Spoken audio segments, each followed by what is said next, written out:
You know, it's not uncommon living in Montana to see owls. We've seen our fair share over the years. I saw a great gray owl while out bow hunting a few years ago, and my parents have a couple of owls that live in the trees at their house.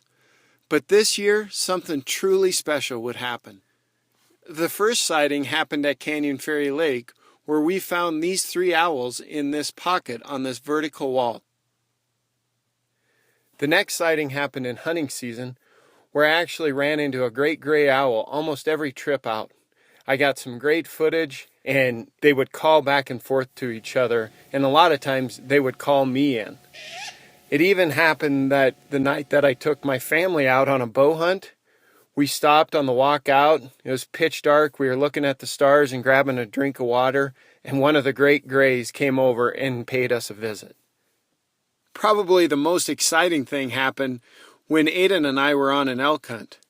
On the drive out, I thought I saw a cottontail rabbit in the road, but as I got closer it didn't move, so I thought maybe it was a rock. And as I went to straddle it, it turned and looked at me, and it was an owl.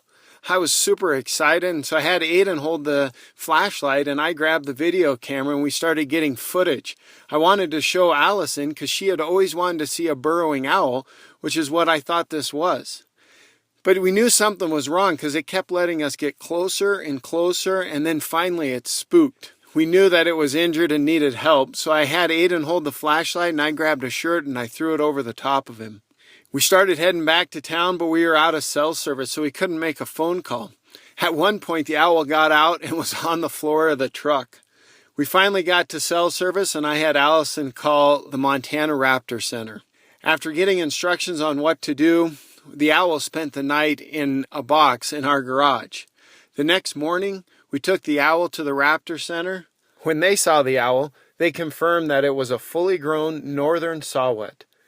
They said that it looked like it was in pretty good shape and they'd have to do some x-rays to see what was wrong. Come to find out, it had a broken shoulder and they did surgery on it only 3 days later. They said it would typically take 4 to 6 weeks for it to heal, and if he healed up properly, they'd release him back into the wild. We really appreciate the Montana Raptor Center.